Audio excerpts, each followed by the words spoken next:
emergency for the first time in about... This is Jim, and Receiving this message. We are Ken Jennings and John Roderick. We speak to you from our present, which we can only assume is your distant past, the turbulent time that was the early 21st century. Fearing the great cataclysm that will surely befall our civilization, we began this monumental reference of strange and obscure human knowledge. These recordings represent our attempt to compile and preserve wonders and esoterica that would otherwise be lost. So whether you're listening from an advanced civilization or have just reinvented the technology to decrypt our transmissions, this is our legacy to you. This is our time capsule. This is the Omnibus.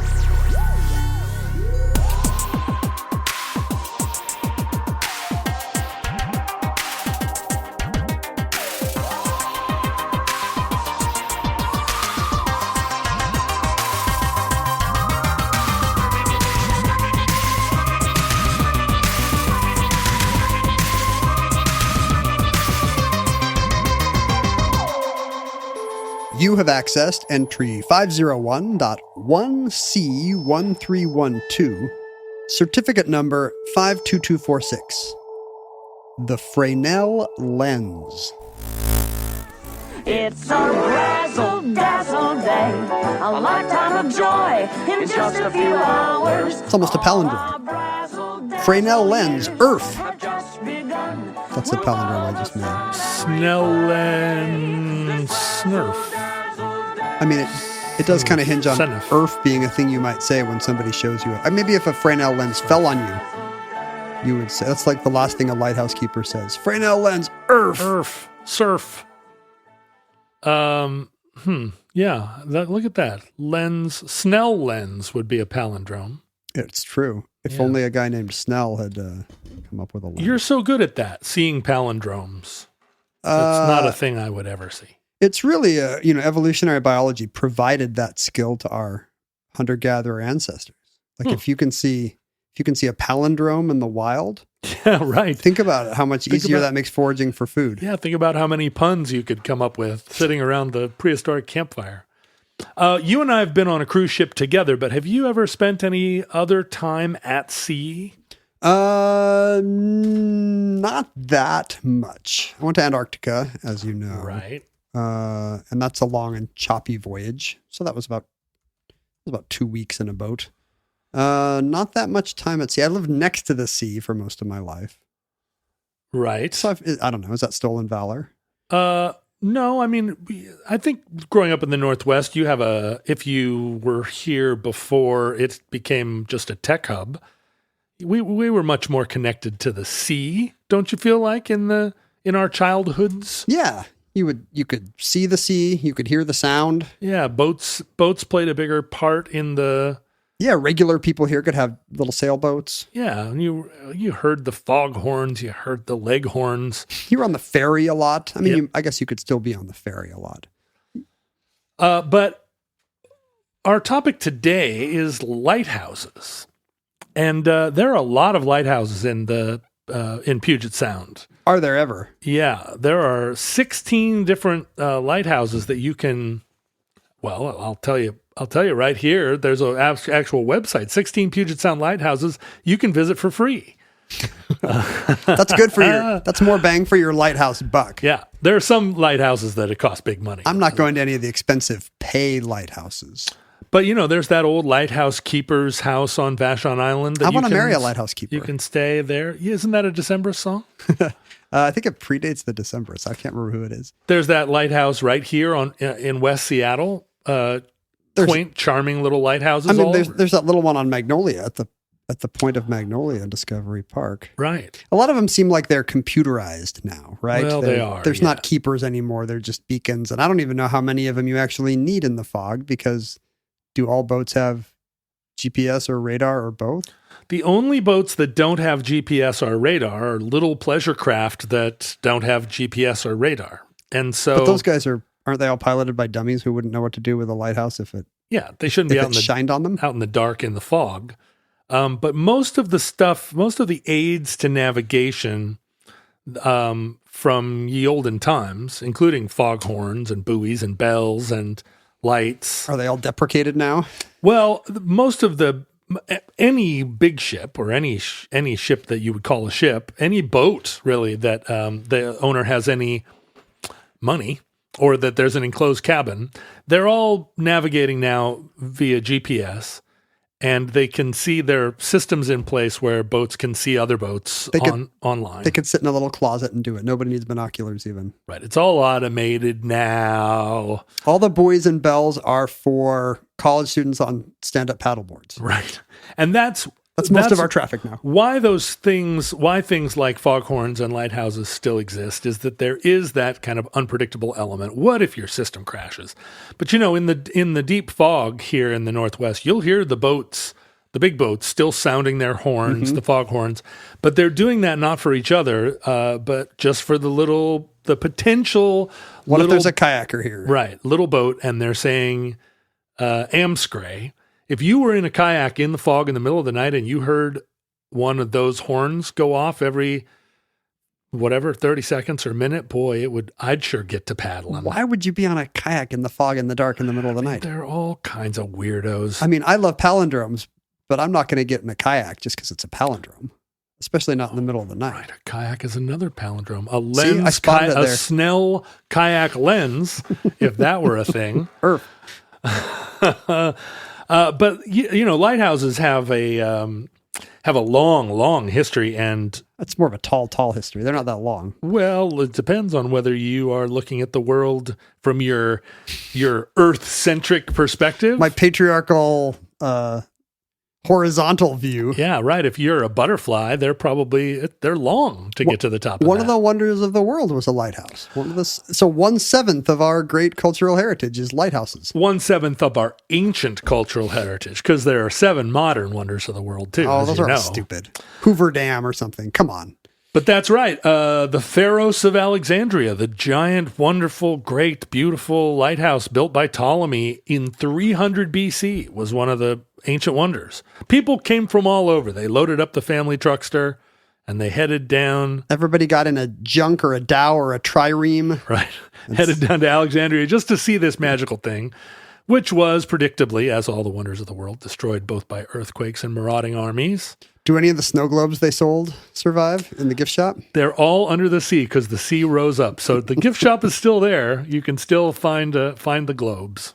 I mean, I like going. The funny thing is, lighthouses are still popular vacation destinations today. And why do you think that is?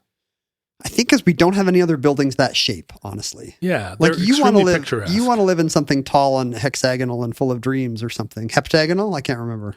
Nonagonal? Octagonal. How many sides is your ideal lighthouse? How many sides does your lighthouse have? Well, lighthouse design is, became a kind of lighthouse design actually was sort of a testing ground for architecture for a lot of its history. What do you mean? Because there were no other tall buildings? Or? Well, how to make a building that tall. No skyscrapers yet, right? And the only reason you would have a lighthouse is that it be in the remotest and most rough and tumble. I'm talking about later lighthouses. You put it out on the promontory as close to the rocky shoal you're trying to keep the boats away from. Sometimes on the little rocky shoal itself, right? Right. And that stuff, in fact, it precipitated kind of the rediscovery of a kind of Roman lime concrete mix that actually worked underwater, a hydrological kind of, that had been lost to time and was rediscovered in the 17th, 18th, 19th century. Oh, okay. So recently enough that lighthouses were, those wonderful lighthouses you see in England and France that are built out where the waves are actually crashing into the lighthouse. The waves are the height of the lighthouse. And so in order to build them in those locations, you had to have this quick setting concrete that actually could set underwater. Right, because otherwise they're going to get splashed every 30 seconds while you're trying to do it. Right. How are you going to get that picture taken of you standing in the door with the giant wave about to wash over you? That was on all college dorm room walls for a while there. I guess today also they have the appeal of quaintness. Yeah. We're not making lighthouses anymore. But they're often kept up for tourism reasons or because there's government money. And so they all have cute little whitewashed Cape Cod's next to them. And Yeah, they're super gorgeous and they kind of communicate like... the fact that they're only found in scenic parts of the world tricks you into thinking they are also scenic. I think they are scenic. We used to go to the Hasita Head Lighthouse on the Oregon coast pretty much every summer when I was a kid, just north of Florence. And that's the lighthouse you see on T-shirts sold all over the world, coffee table books everywhere. And that was just like, that was our getaway. That was like our 7-Eleven. Yeah. Did you actually stay in the lighthouse buildings? No, although you can. I think at the time you couldn't. Today they actually do rent out the old keeper's cabin to one lucky tourist. There's a lighthouse out at the end of Dungeness Spit, if you feel like walking 5 or 6 miles out to that lighthouse. Right. And that one you can actually stay in, but it goes to volunteers who have to kind of man the lighthouse or person the lighthouse, staff the lighthouse over the summer. And local aficionados, I think, spend years on the waiting list hoping to have a week when they can summer on the Dungeness Spit Lighthouse. There's probably not a lot of duties anymore. No, the keeper of the lighthouse used to be a very an important job and a real busy job. Life and death. Now, I don't know what they're doing. They're making fried eggs and they're writing their novel. They're working on their PhD is what they're doing. That's probably true. Marine biology. Have you been to La Coruña on the northern coast of Spain? I have not. Is that a famous lighthouse? There's a lighthouse there called the Tower of Hercules that was built in 20 BC that still stands. Whoa. Yeah, a Roman lighthouse. It's been fixed up and modded. Later days, they put a little cupola on it and they took the outside staircase off. But it's still... the foundation and a lot of the kind of multiply reconstructed, but a lot of the tower still is from its Roman time. And outlived Hercules. It did. By millennia. Hercules. And Take that, Hercules. It outlived William Shakespeare. It outlived literally anybody you could name right now. Yeah, literally anyone unless that's a pharaoh. Born before 1900. And I assume any of these old lighthouses would have to have been remodeled in a big way because at the time they were just places to put a big fire on top. That's right. For many, many centuries, for millennia even, a lighthouse was just a place that you built a large fire. And they were originally just kind of built to denote the entrance to the harbor. There weren't lighthouses out in far-flung places. Probably because of the expense of building them? Well, and also, global sea traffic wasn't really a thing. People went from hither to thither. The only place you would congregate would be at a big port. Yeah, you're not really in the Mediterranean very often as a sea captain exploring new oceanfront. The Mediterranean was pretty well understood, pretty well mapped even in prehistoric times. And there's also, how many big shoals are there in Libya? It's just sandy beach the whole way. Why do I associate lighthouses only with the Americas? Europe would have had to have them. Well, they did and had centuries earlier. Famous ones. But the Americas were part of a lighthouse revolution, and it was because sea traffic increased so dramatically right around that same time. USA. Right? USA. So all of a sudden there are ships traveling across the Atlantic and Pacific in profusion. They're coming into unfamiliar harbors, and the technology is making lighthouses more and more effective. If you're just keeping a coal fire burning in a tower outside the port, that's not a very efficient way of generating light, and it's a fairly weak light, right? Yeah. It doesn't penetrate clouds. It's just a thing at night. You say, look, yon light, steer toward it.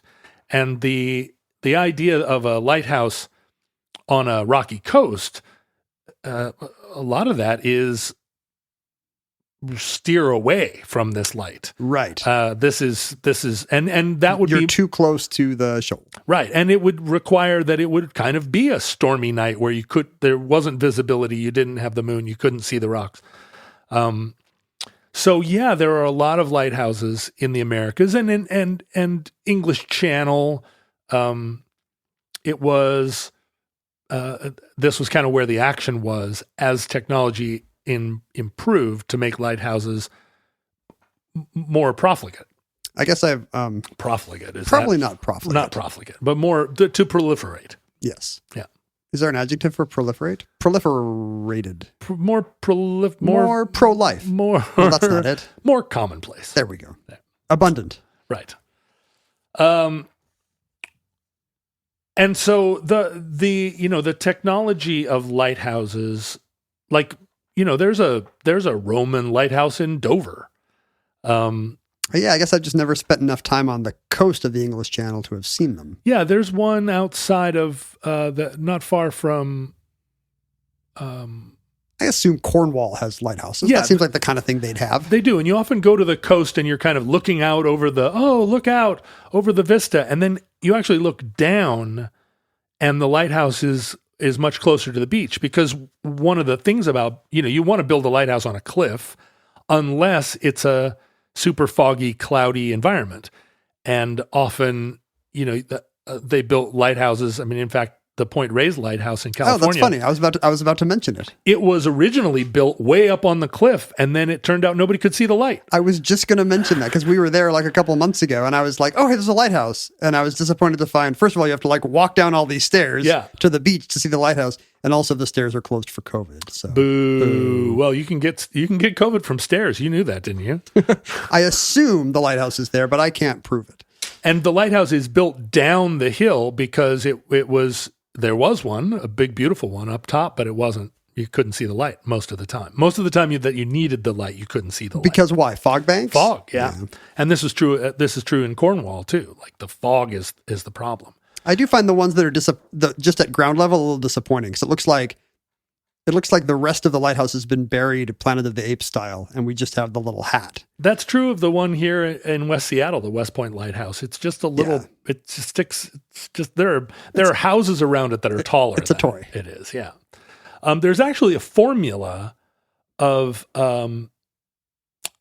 to optimize the height of a lighthouse, or optimize the effectiveness of the effectiveness of it. The formula is D equals 1.17 times the square root of H. Is 1.17 the lighthouse constant discovered by the ancients? It is. H in this case being the height of the structure, okay, and D being the distance to the horizon in nautical miles. And so you put these you find the optimal, be able to visibility. Yeah, the optimal. Well, if height is one of the variables in this, I don't see how you're determining height from the formula. This is how you determine where to put the horizon. Yeah.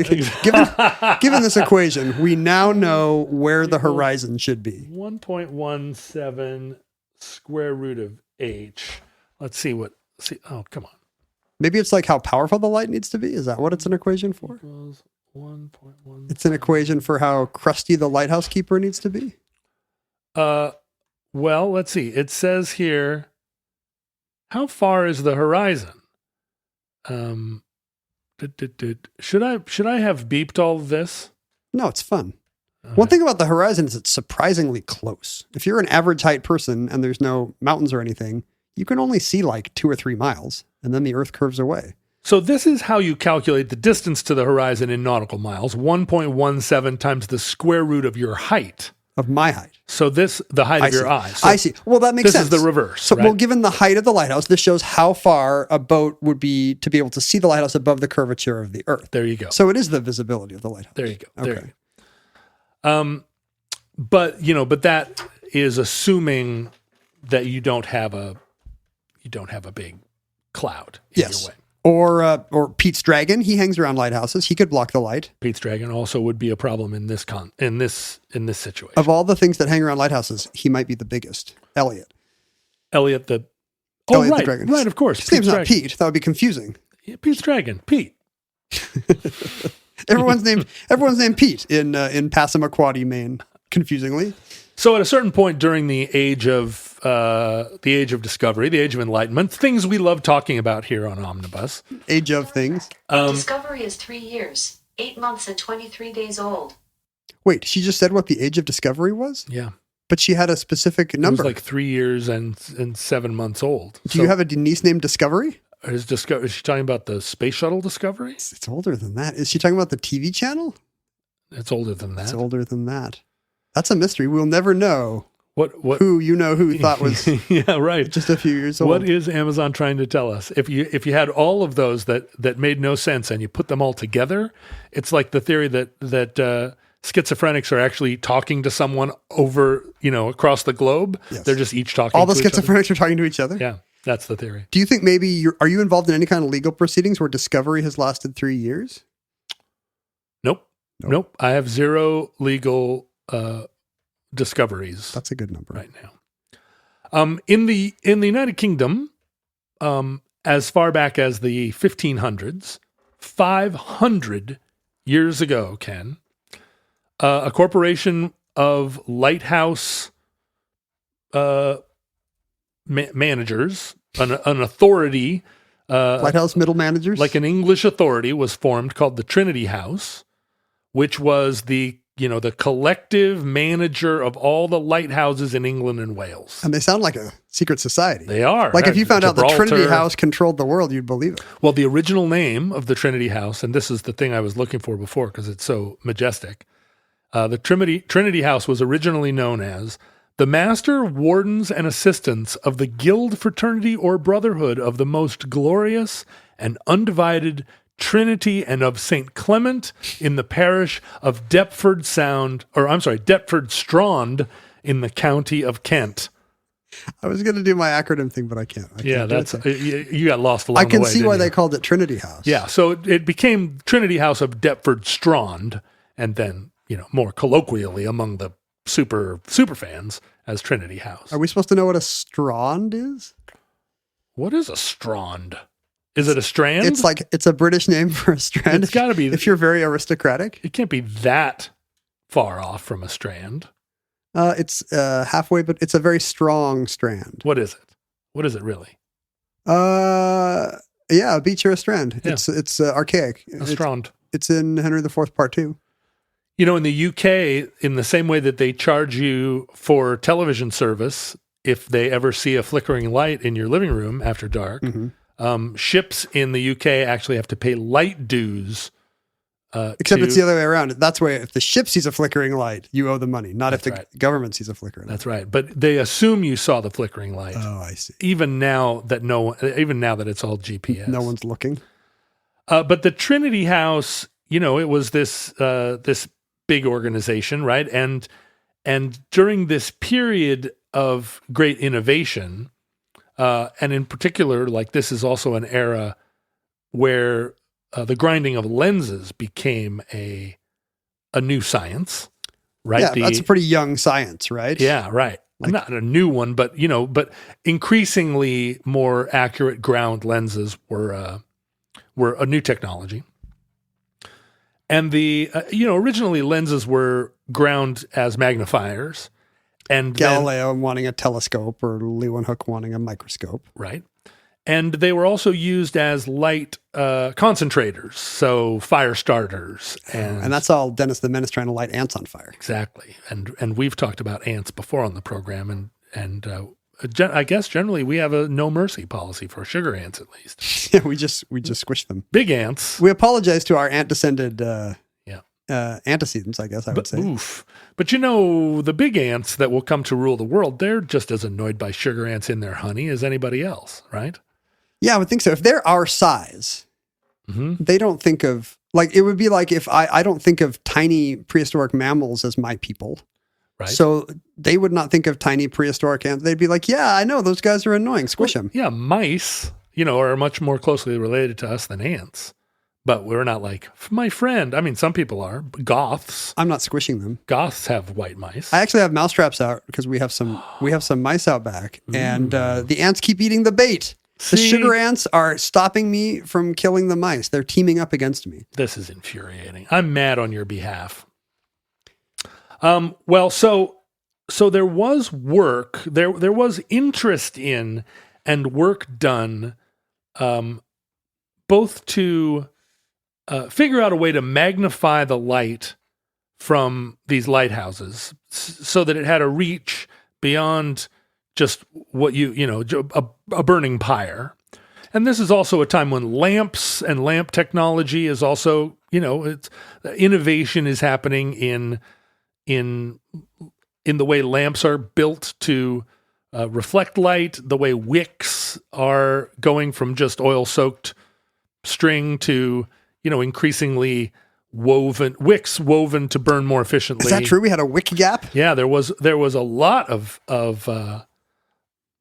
innovation in the construction of wicks, because wicks, a wick that burns inefficiently, you always are trimming it and changing it, and it's one of the main things you do to a wick is to trim it. Yeah, mess around with a wick, and if you can get a wick to burn a lot hotter, you're going to burn it less quickly, and it's going to be a much more efficient light. The lighthouse keeper can be downstairs eating chowder and possibly murdering his summer apprentice. There you go. Or turning into a silky, or his daughter will turn into a silky and disappear into the ocean. Now, the lens can't actually make the light bright. It can't increase the luminescence of the light source, but it can focus it in a better way? Focus it is exactly right. I mean, you're not trying to reach everyone. You don't want to disperse it. Yeah, you don't want light going into the town. And especially if it's rotating, you want a pointed beam.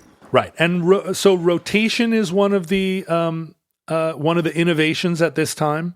Oh yeah, they didn't used to rotate. They didn't rotate, and it would have had to be just some guy with a crank, some crank with a crank. Yeah, or a donkey that is suspended on a platform. That's cruelty to 50 donkeys. feet high. Right, or just you've got like a bunch of cats in one of those. Like a Rube Goldberg, cat runner things where they're running in a circle chasing a mouse or a sugar ant. So all of this is kind of it's this exciting time. All this stuff is happening at once. What a big time to be a lighthouse scientist! It really was.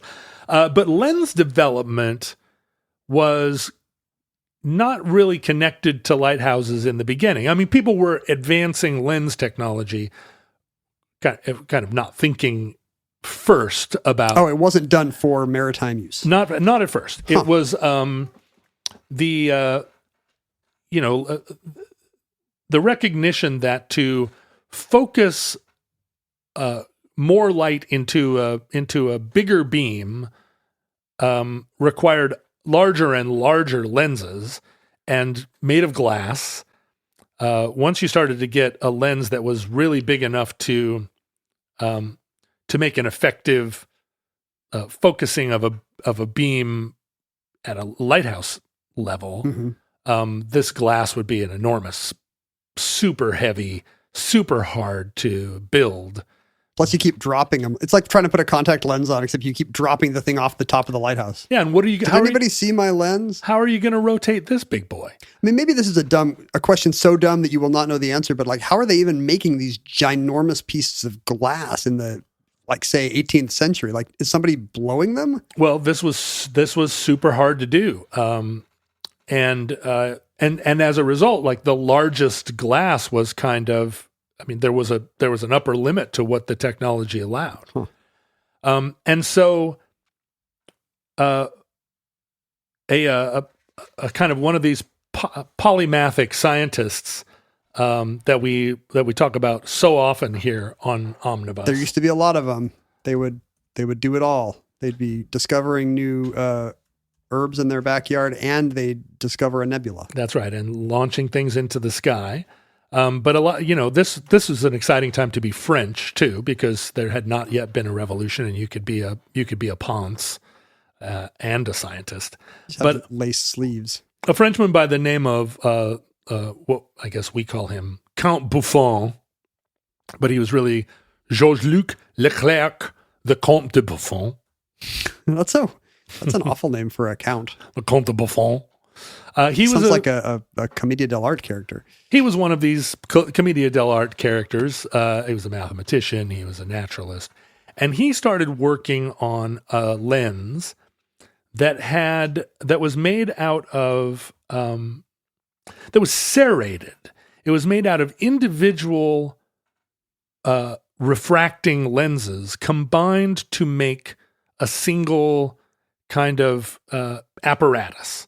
They're kind of stacked. They're stacked, right? And they're concentric. So around the outside of a center lens, there were these kind of Ribbed for her pleasure all the way out. And what they did, each one of those refracting surfaces would focus light in parallel with the round lens in the center, and also a kind of oval lenses also were effective at focusing light. They weren't exact circles, but they were directional. An ellipse would work. And each one, as you go outward, each one focuses the light into the next one somehow. Is that kind of what's happening? No, not into the next one. They focus the light kind of individually parallel to the other. Oh, each one is shooting different light, different photons, but at the same place. Right, in a parallel direction. And this also works in reverse as a light collector, or as a light collector. You can take all of these different lenses and it will focus light down into a single point, or you can focus it, right? Not to a single point, but you can actually use it as a magnifier, or as a focuser. You'd have to turn it around. You turn it around. And that was actually kind of how it was, how Comte de Buffon originally was working on this idea. He recognized that you could get the power of a much larger lens by building this sort of serrated lens. And that work was also kind of expanded upon, and he was doing this work in the 1740s and 50s. And in the 1780s, an Englishman by the name of Thomas Rogers, who was working at the Trinity House of Deptford Strand. Right. Strand. Man. He was also kind of experimenting with these lenses as a kind of, potentially like something that could benefit lighthouses, but never really put it into. That's what those guys were always wondering. Sure, I've seen what's in the papers today, but is it good for the lighthouse keepers? Right. Is that good for lighthouses? Nope, rejected. Moving on. How do we use this in lighthouses, though?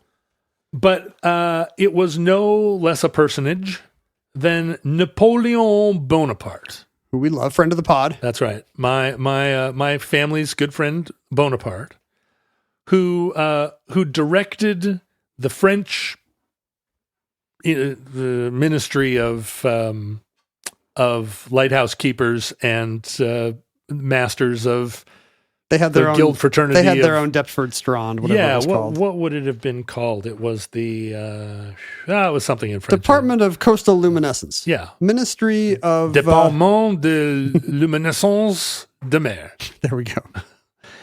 And there was a kind of, a deputy there by the name of Augustin Jean Fresnel.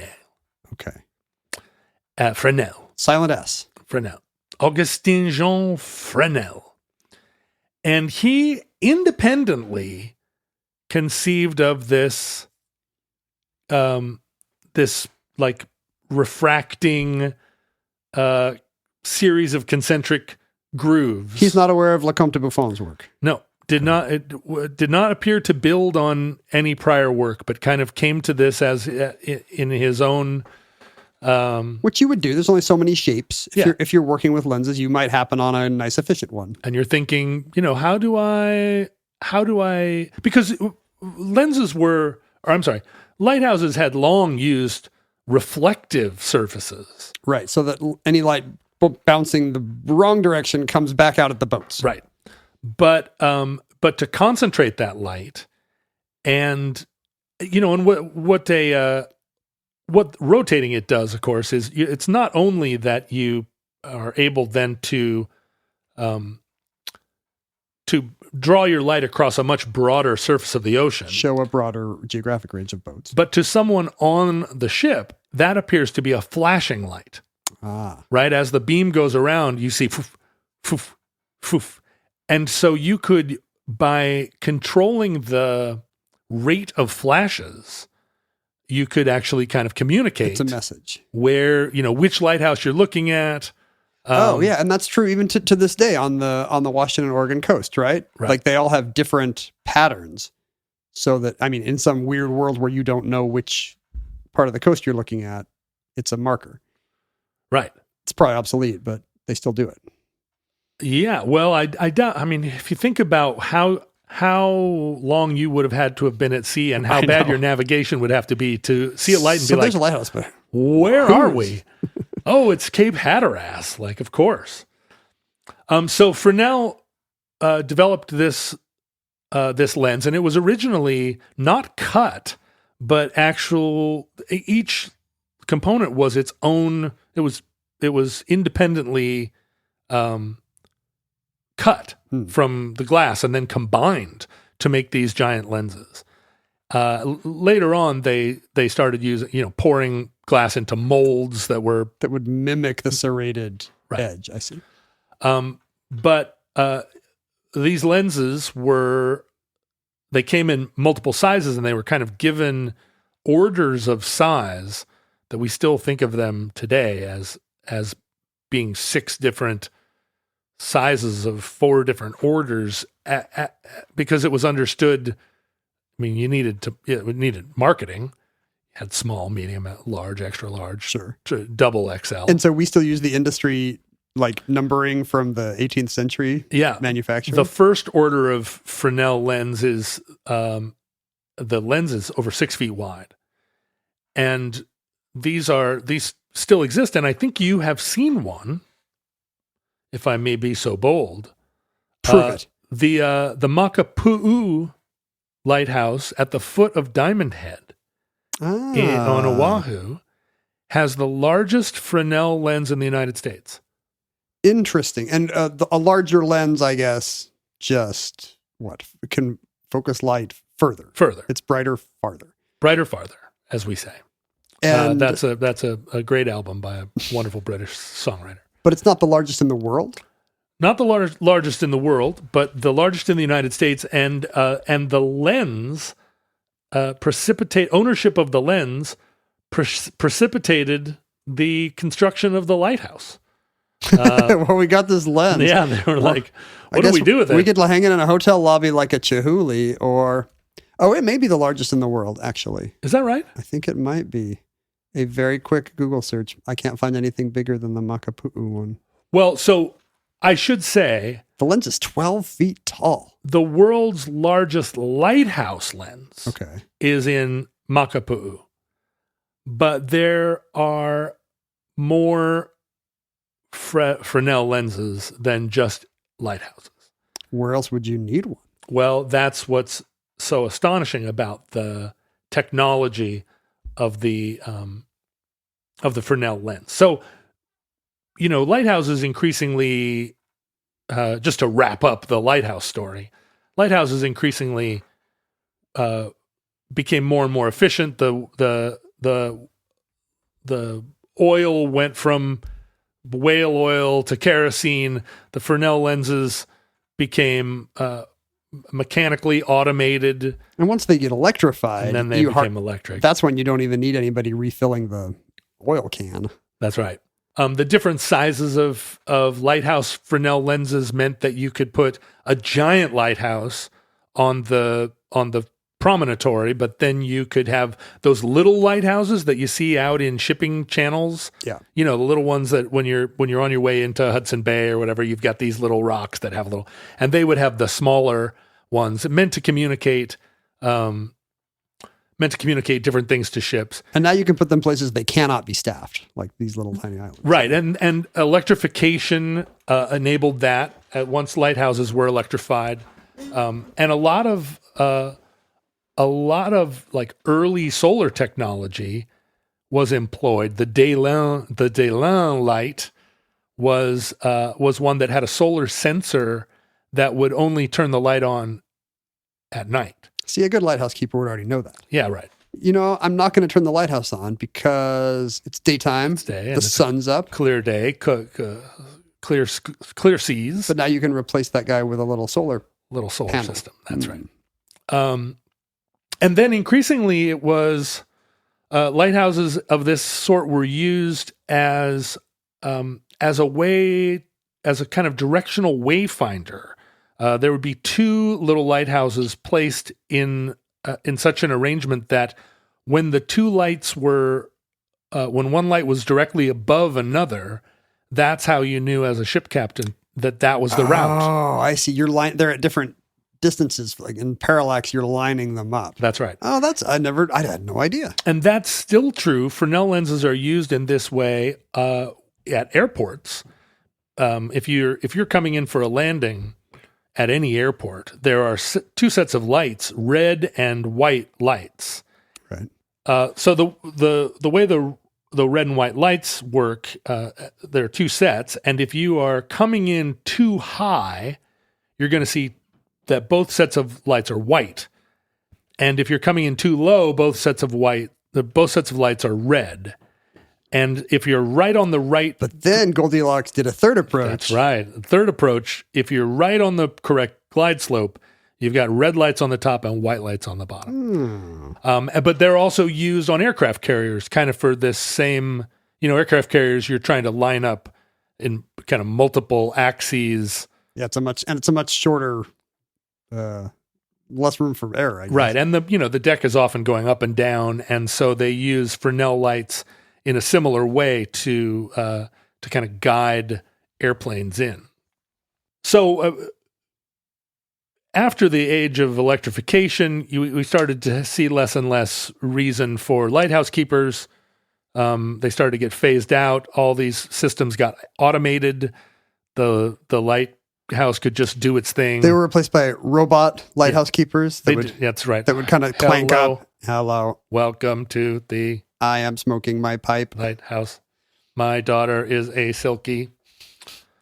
And then more and more kind of lighthouses were just shut down, other than the ones that have been preserved as like cutesy pie largely things. For tourist reasons, yeah. But there were lighthouses put out, now all you need to do is kind of build a little steel tower and put a light on top of it. And you do see those. I see those, and it's sad. Yeah, the little thing spins, and you're like, oh, if I was on a boat, that would mean something to me. It's functional.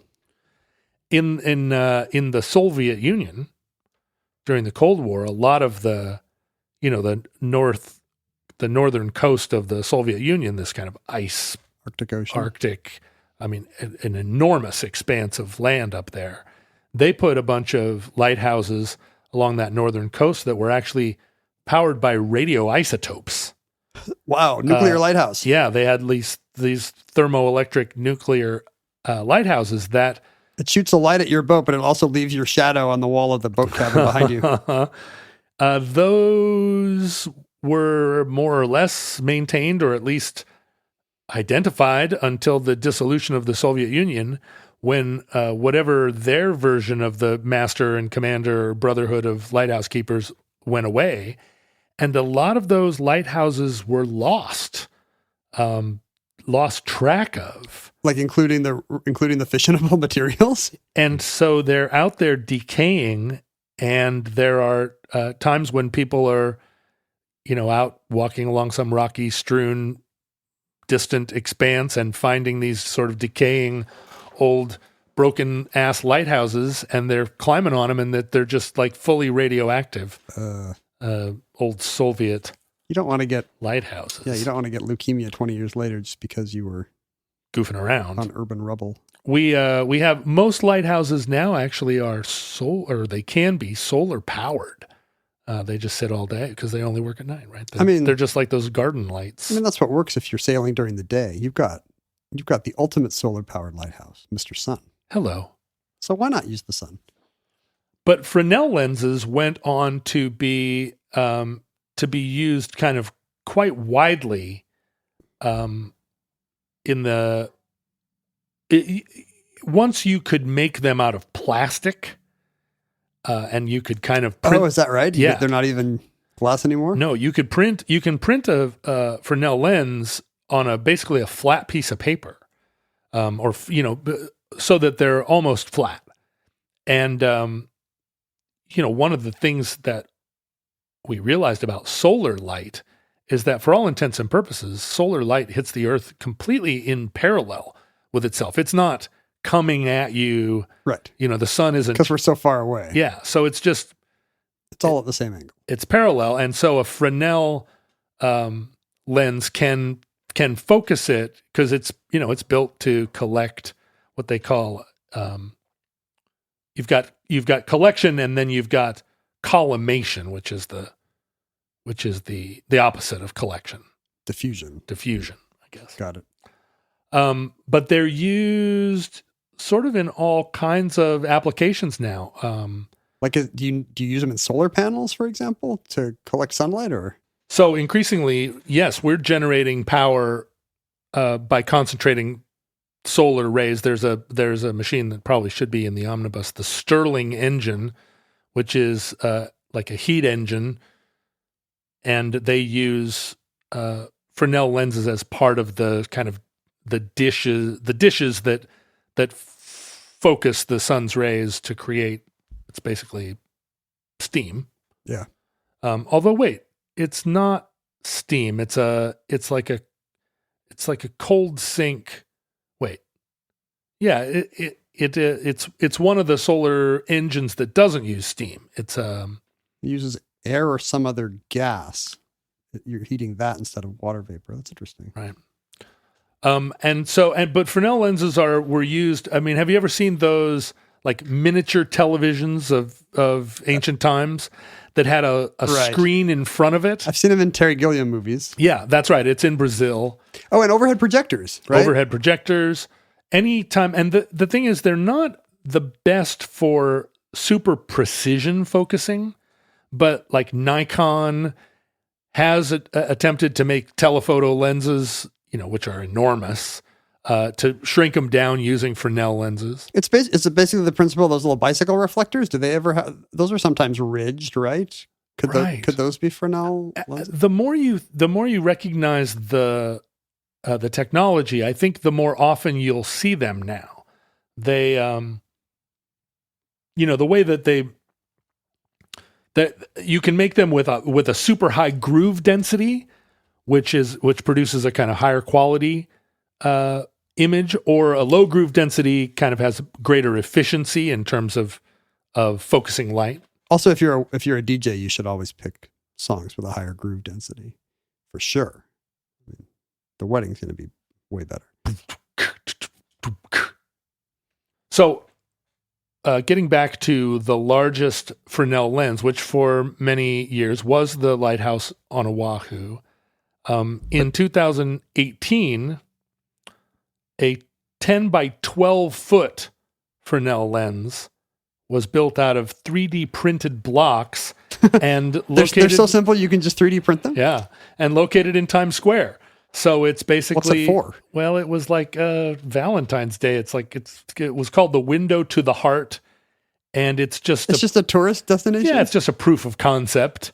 And so you look through it, and it kind of bends the light of the view of Times Square, and you can look through the window that's there at the center, and see the whole of Times Square reflected to your center point. Or you could bring your own light and set it up behind it and just blow up the Jersey Boys billboard. Yeah, that's exactly right. The best part of this story, or rather our denouement, is that in Canada, in Canada, you have to be bilingual. This is the denouement / ending. The ending, or the transition into the ending. In Canada, at a certain point, as lighthouses were being destaffed around the world, Canada said, "Enough. No. Je refuse." And they stopped the destaffing of lighthouses and said, we will hire all the fired lighthouse keepers from the rest of the world. Bring us your poor, you're tired.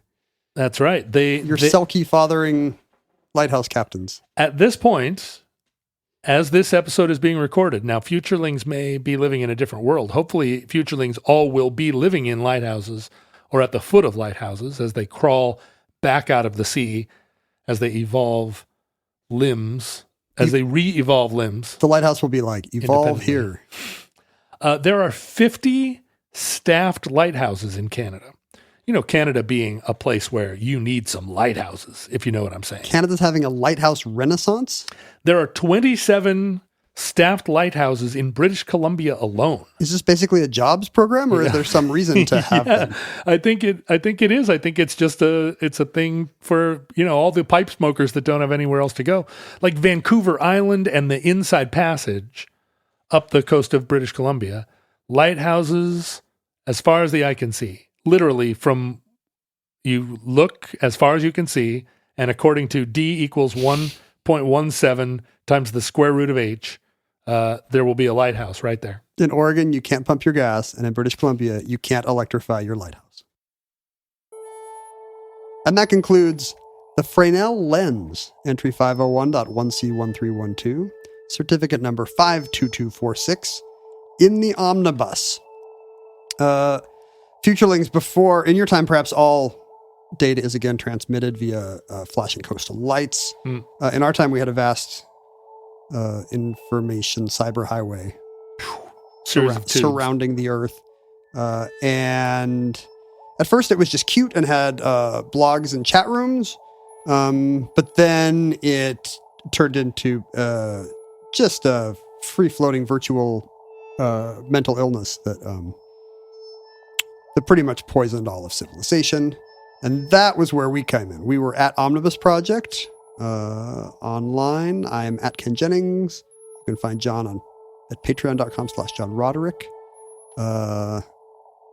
You could email us, send us digital communication at the omnibusproject@gmail.com, or physical items. Send us your grandpa's Fresnel lenses that he used to wouldn't that be nice? Wear in his frames because he was like a jeweler from a Toy Story movie, or a Terry Gilliam villain or something, Terry Gilliam bureaucrat. The sixth order of Fresnel lenses are only 17 inches across.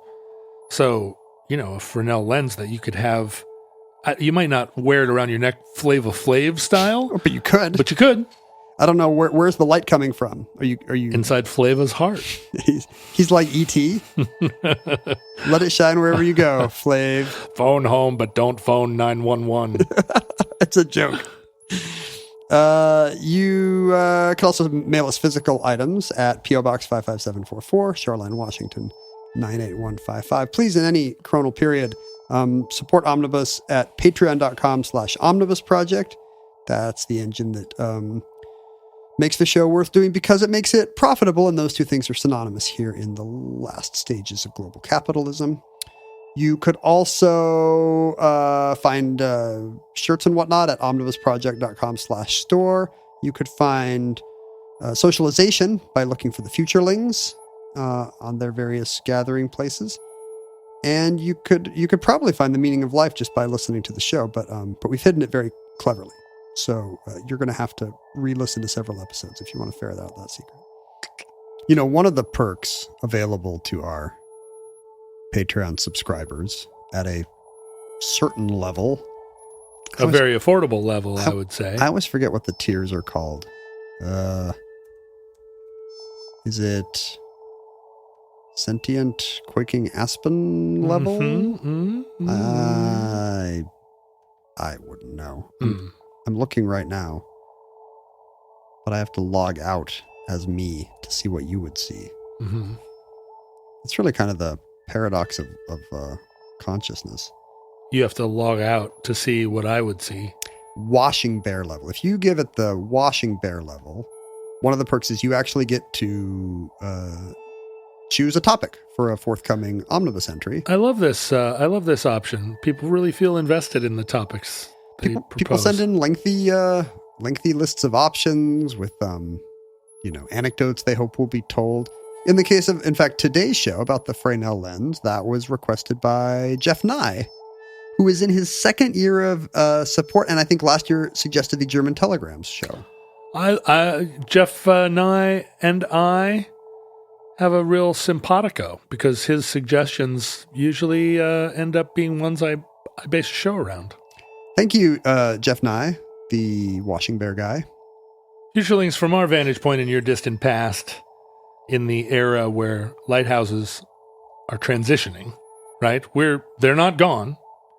We're living in a moment that seems real to us. We're on a lighthouse cusp. Right, but 200 years from now, we're going to seem like it was a very active time. It was a very happening time. Especially in Canada. Yeah. But we have no idea whether 100 years from now our civilization will survive. But we hope and pray that the catastrophe we fear may never come. If the worst comes soon, this recording, like all our recordings, may have been our final word. But if Providence allows, we hope to be back with you soon for another entry in the Omnibus.